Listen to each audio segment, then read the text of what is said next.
The alarm clock buzzed at 5 in the morning, but Keanu Reeves had been awake for hours. He sat on the edge of his bed, staring at the outfit laid out on the chair across the room. Old jeans with holes in the knees, a faded flannel shirt that looked like it had survived a decade of hard living, boots that were once black but now showed more gray than anything else. This wasn't a costume for a movie role. This was something completely different. For months now, the idea had been growing in his mind. He'd walk past homeless people on the streets of Los Angeles every single day. Sometimes he'd stop and talk to them, buy them food, or just sit and listen to their stories. But he always wondered what it was really like. What did they experience every single day? How did people treat them when nobody was watching? How did it feel to be invisible in a city of millions?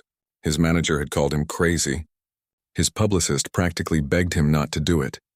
Even his closest friends thought he was taking things too far. But Keanu had made up his mind. He wanted to understand, really understand what it meant to walk in those shoes.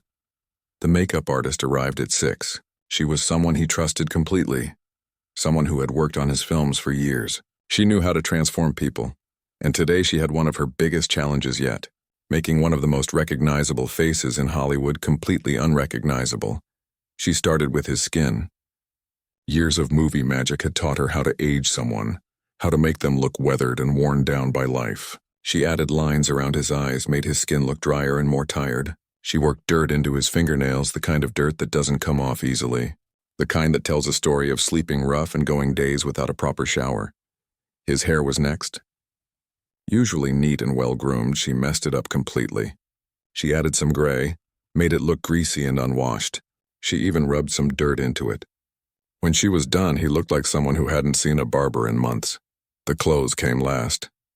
As he put on each piece, he felt himself transforming. The jeans hung loose on his frame. The flannel shirt smelled like thrift stores and old basements. The boots were uncomfortable, with worn-out soles that would make walking painful after a few hours. He looked in the mirror and barely recognized himself.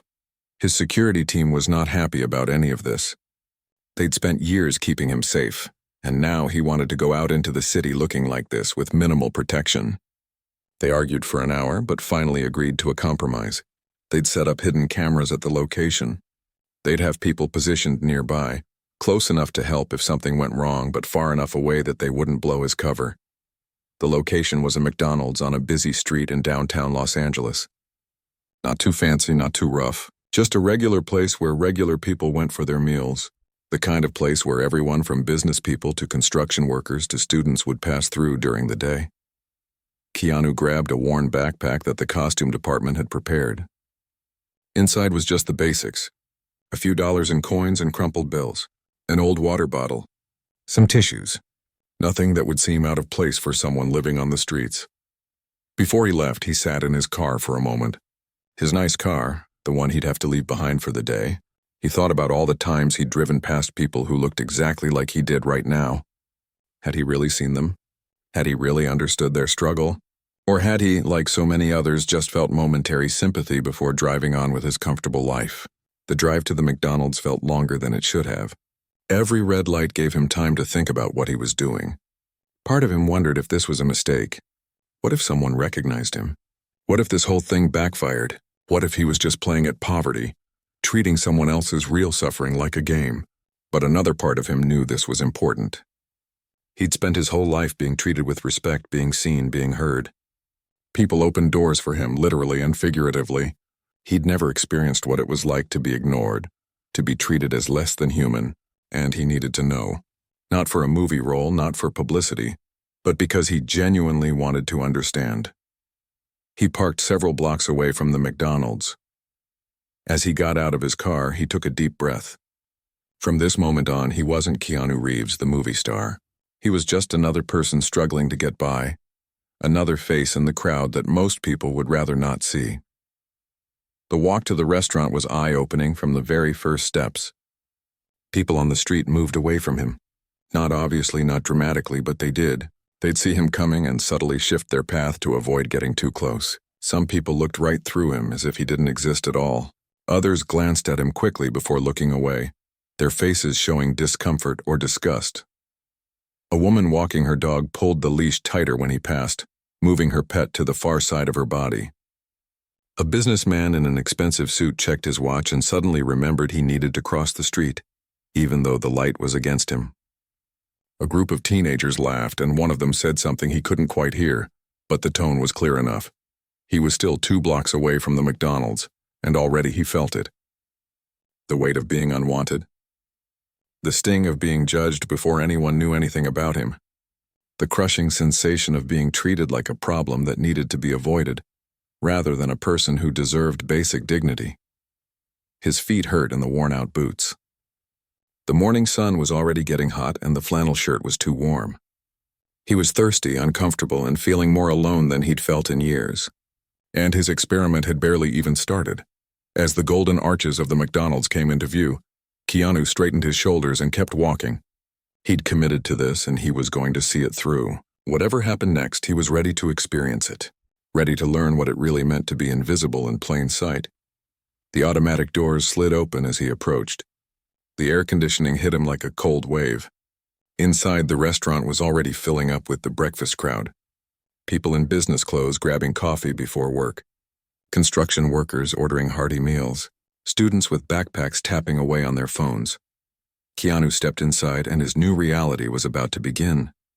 The noise inside the McDonald's hit him all at once. The beeping of registers, the chatter of dozens of conversations, the sizzle from the kitchen, and the occasional cry of a child. It was the sound of normal life, of people going about their day. But as Keanu stood there in his disguise, he realized he wasn't part of that normal anymore. He got in line behind a woman in a business suit who was typing furiously on her phone. She didn't look up when he stood behind her, but she must have sensed him somehow. She took a small step forward, then another, creating more space between them even though the line hadn't moved.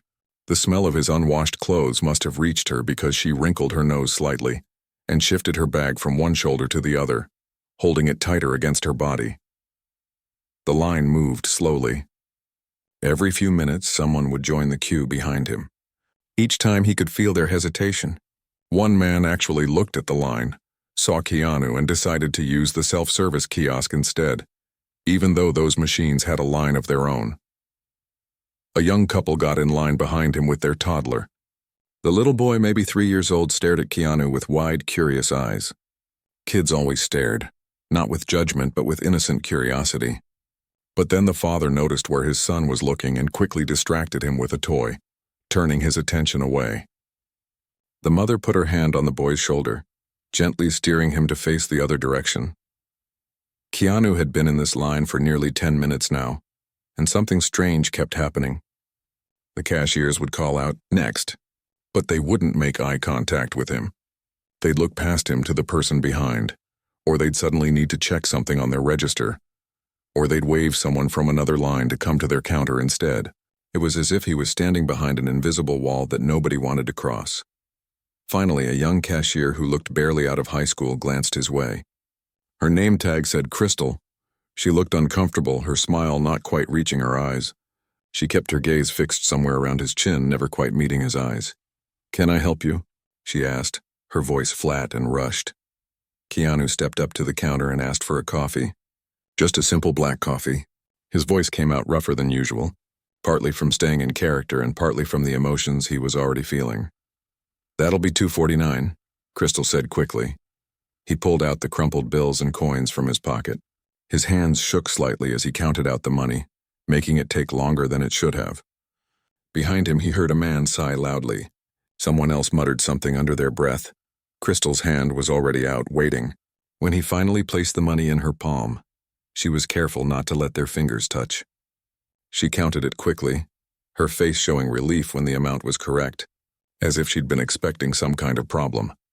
The change came back to him quickly, practically dropped into his hand rather than placed there. She was already looking past him to the next customer before he'd even moved away. "Next." Keanu stepped aside to wait for his coffee. He found a spot by the pickup counter, trying to stay out of everyone's way. But even here, people gave him space. A woman waiting for her order stood at least 5 feet away from him, even though the counter area was crowded. When his coffee was ready, the employee set it down and moved away quickly, calling the next order without looking at him. He took his coffee and looked for a place to sit. The restaurant was busy but not completely full, There were empty seats scattered throughout, but most of them were at tables where other people were already sitting. He approached a table where a man sat alone with an empty seat across from him. "Is this seat taken?"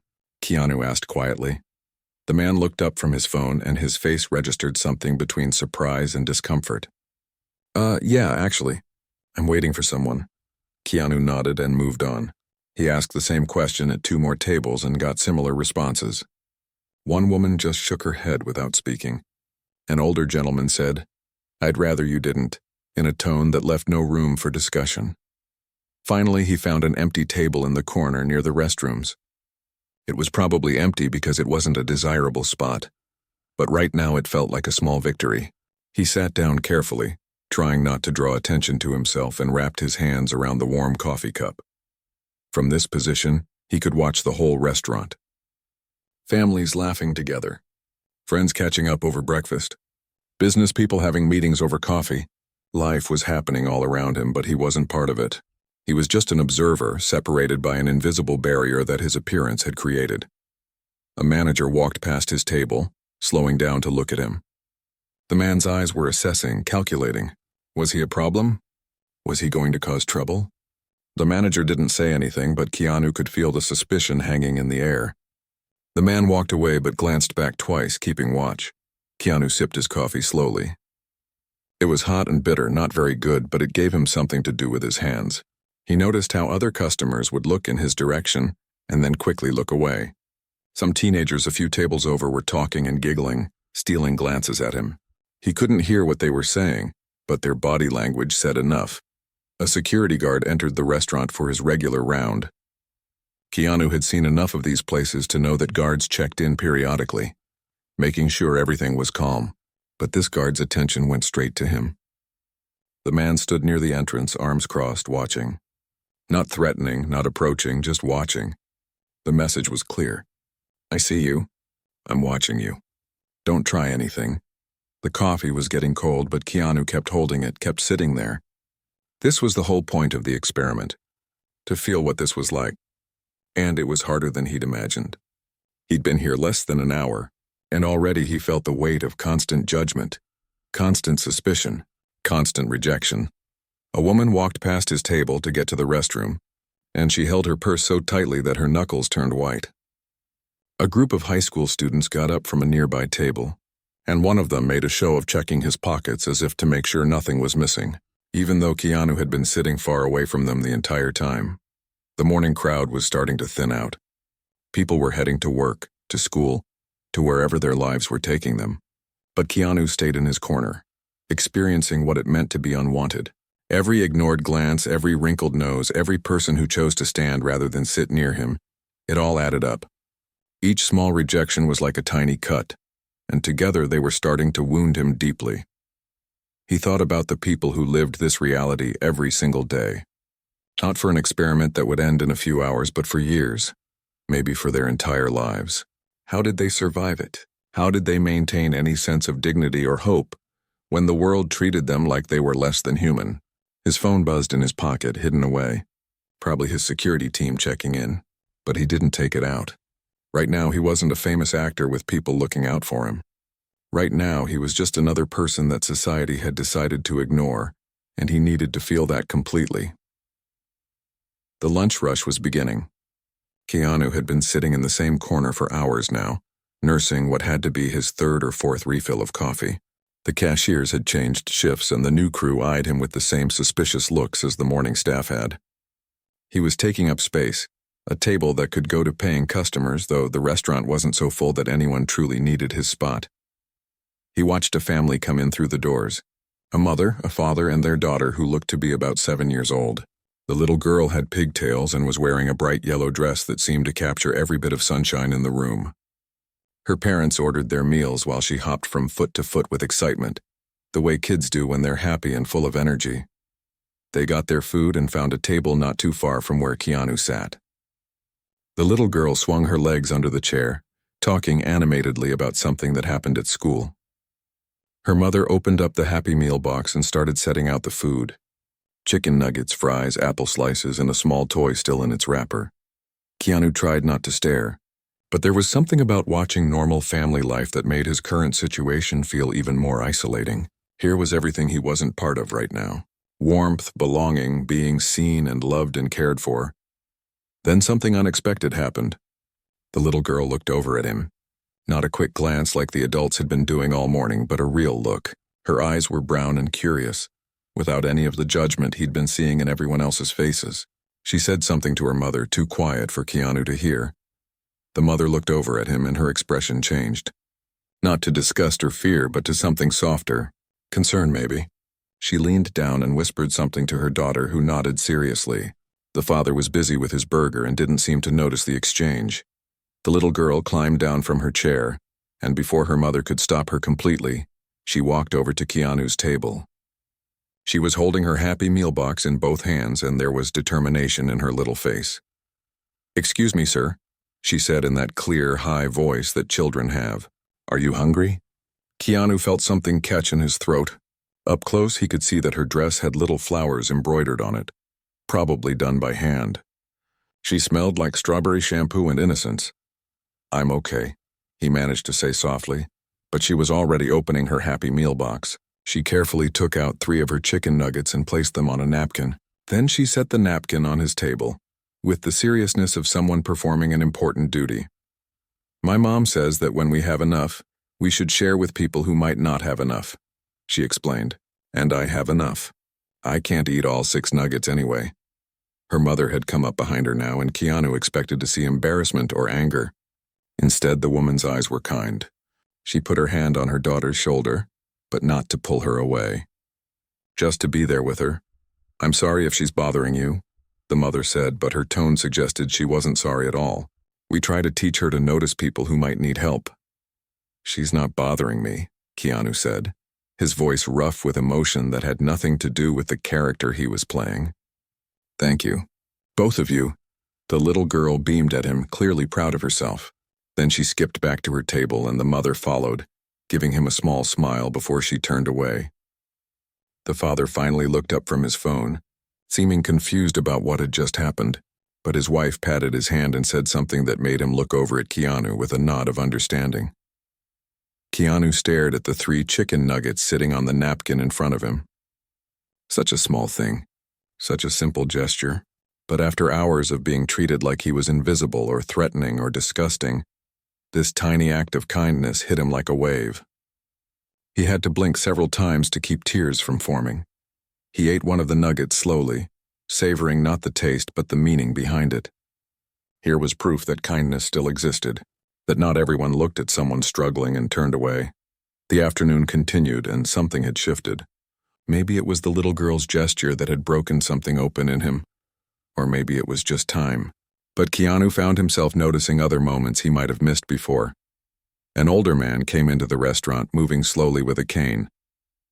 He was probably in his 70s, wearing a faded jacket and a veteran's cap.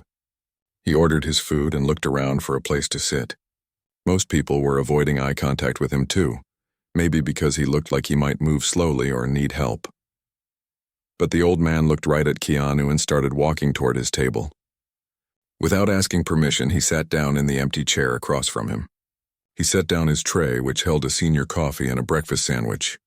"Gets lonely eating by yourself," the old man said, as if that explained everything. They sat in silence for a moment. The old man unwrapped his sandwich, and then he did something that surprised Keanu. He tore it in half and pushed one half across the table. "Made wrong," the old man said with a shrug, though the sandwich looked perfectly fine. "Can't eat both halves anyway. Doctor says I should eat less, so you'd be doing me a favor." Keanu recognized the lie for what it was, a kind lie, meant to preserve dignity while offering help. The same kind of lie the little girl's mother probably told when she said her daughter couldn't eat all 6 nuggets. "Thank you," Keanu said quietly. The old man nodded. "Been there myself," he said, not explaining what there meant, but Keanu understood. "Cold world out there. Gets a bit warmer when we help each other out." They ate together in comfortable silence. The old man didn't ask questions, didn't pry, didn't make assumptions. He just shared his meal and his table, offering company to someone who clearly needed it. When he finished, he stood up slowly, leaning heavy on his cane. "You take care of yourself, son," he said, putting one weathered hand on Keanu's shoulder for just a moment. Then he was gone, shuffling toward the door with his cane tapping against the tile floor. Keanu sat there, staring at the half sandwich that remained. 2 acts of kindness in one day. 2 people who saw him as human when so many others had looked right through him. The afternoon shift was in full swing when a teenage employee approached his table.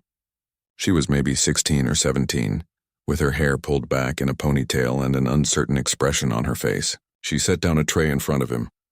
"This order was made wrong," she said quickly, not quite meeting his eyes. "Was supposed to be no pickles, but it has pickles and the customer didn't want it. It's just going to get thrown away if nobody eats it, so..." She trailed off, leaving the tray on his table. It held a cheeseburger, large fries, and another coffee. Nothing about the burger looked wrong. No pickles visible, but Keanu understood what she was really doing. "Thank you," he said, trying to catch her eye. "Really, thank you."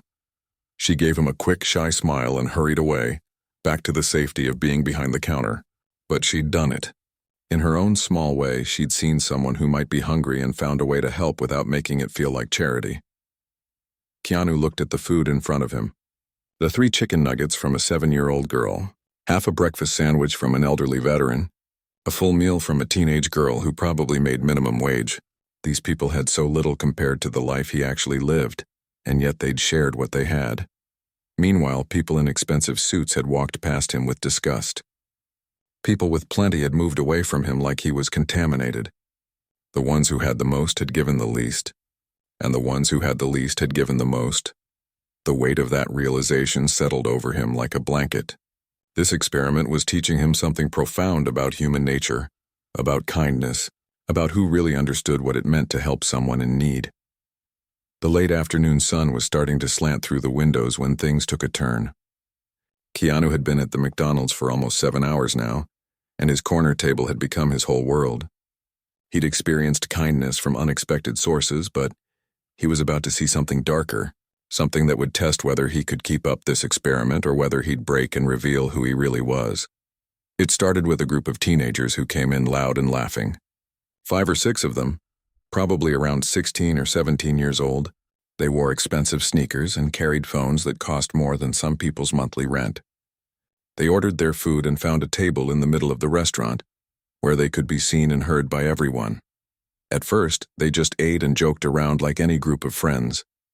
But then one of them noticed Keanu. He said something to his friends, and they all turned to look.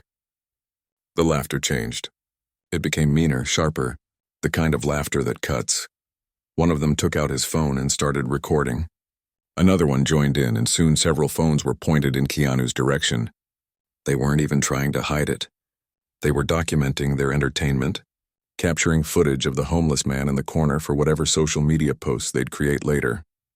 "Yo, check out that guy," one of them said, loud enough for half the restaurant to hear. "Dude looks like he hasn't showered in a month." His friends laughed. Someone made a comment about the smell. Even though they were sitting too far away to actually smell anything, it didn't matter. The mockery was the point, not the accuracy.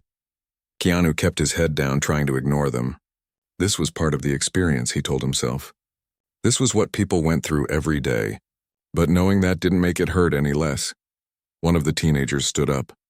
He was tall, wearing a basketball jersey and an expression that suggested he'd never been told no in his entire life. He grabbed a handful of coins from his pocket and started walking toward Keanu's table. "Hey man, you need some help?" he called out, his voice dripping with false concern. His friends were recording everything, their phones tracking his movement like this was some kind of performance. The teenager got closer, and Keanu could see the cruelty in his eyes. This wasn't about helping. This was about humiliation. "Here you go, buddy," the teenager said, and then he dropped the coins. Not onto the table, not into Keanu's hand, but onto the floor, where they bounced and rolled in different directions. "Oops, Butterfingers. You better get those before someone else does." His friends howled with laughter. Other customers in the restaurant looked over, and their reactions were mixed. Some looked uncomfortable but didn't intervene. Others pretended not to notice, suddenly very interested in their phones or their food. A few smiled as if this was mildly amusing entertainment during their meal break. Keanu sat very still. Every instinct told him to stand up, to confront this kid, to say something. But he couldn't, not without blowing his cover, not without ending the experiment. So he did nothing, and the teenager swaggered back to his table like he'd just won some kind of victory. The mockery continued for another 10 minutes. Comments thrown his way, more recording, more laughter. Each joke was like a small knife, and Keanu felt them all. He thought about all the people who endured this regularly, who had no escape, no moment when they could take off the disguise and return to a comfortable life. For them, this was reality. This was every day. Then the manager approached, the same one who'd been watching him suspiciously all day. The man was in his 40s, wearing the McDonald's uniform with a name tag that identified him as a manager. His face was set in stern lines that suggested he'd made up his mind about something and wasn't going to be moved. "Sir," the manager said, his voice professionally cold, "I'm going to have to ask you to leave." Keanu looked up at him. "I haven't done anything wrong." "You've been here for hours," the manager said. "You bought one coffee this morning. You're taking up space that paying customers need." Keanu glanced around the restaurant. It wasn't even close to full. There were empty tables everywhere. "There are plenty of open seats." The manager's jaw tightened. "Other customers have complained. They're uncomfortable. I have a business to run and I need to think about all my customers." By other customers, he clearly meant the people with money to spend. The people whose comfort mattered more than basic human dignity. Keanu felt anger rising in his chest, hot and sharp. "I'm just sitting here," he said, trying to keep his voice level. "I'm not bothering anyone." "You're bothering people just by being here," the manager said, and there it was. The truth laid bare. Your existence is the problem. Your presence is the offense. If you don't leave voluntarily, I'll have to call the police. The restaurant had gone quiet. Everyone was watching now. The teenagers with their phones out, capturing every moment. A woman with her laptop open, frozen with her fingers over the keyboard. A construction worker with his sandwich halfway to his mouth. All witnesses to this moment. Keanu stood up slowly. His legs were stiff from sitting for so long in the uncomfortable chair. He gathered his backpack, moving with the careful dignity of someone trying to hold on to the last shreds of self-respect.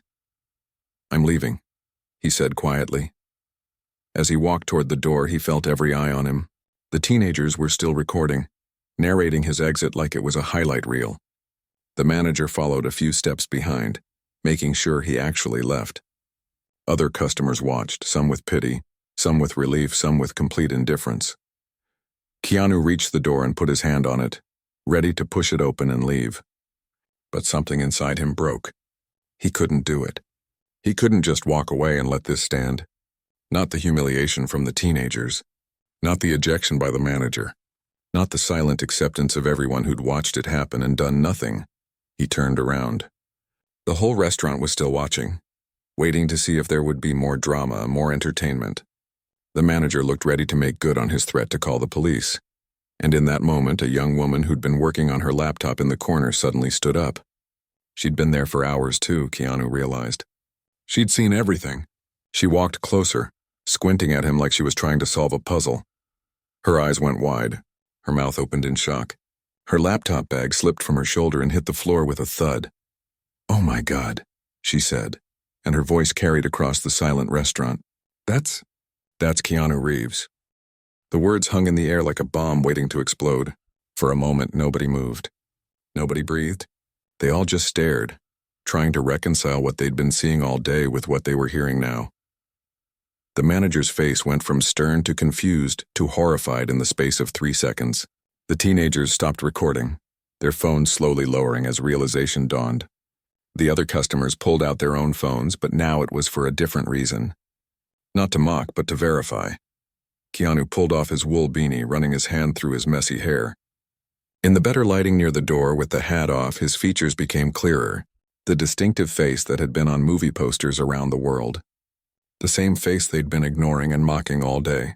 Someone gasped. Then someone else. Within seconds, the entire restaurant erupted into chaos. Phones were everywhere now, taking pictures, recording video, frantically typing messages. The teenagers who'd been mocking him moments before now looked like they wanted the floor to swallow them whole. The manager stood frozen, his face pale, clearly running through every interaction he'd had with Keanu that day and realizing how badly he'd messed up. But Keanu wasn't looking at them. He was looking at the young woman who'd recognized him. She was dressed simply, probably a student or someone working a regular job. Not rich, not powerful, just observant enough to see what others had missed. "You saw me," he said to her, his voice carrying in the stunned silence. "All day you've been here and you saw me." She nodded, tears forming in her eyes. "I did. I wanted to say something earlier when those kids were bothering you, but It's okay," Keanu said gently. Then he turned to face the rest of the restaurant and his voice became stronger, more powerful. This was the moment.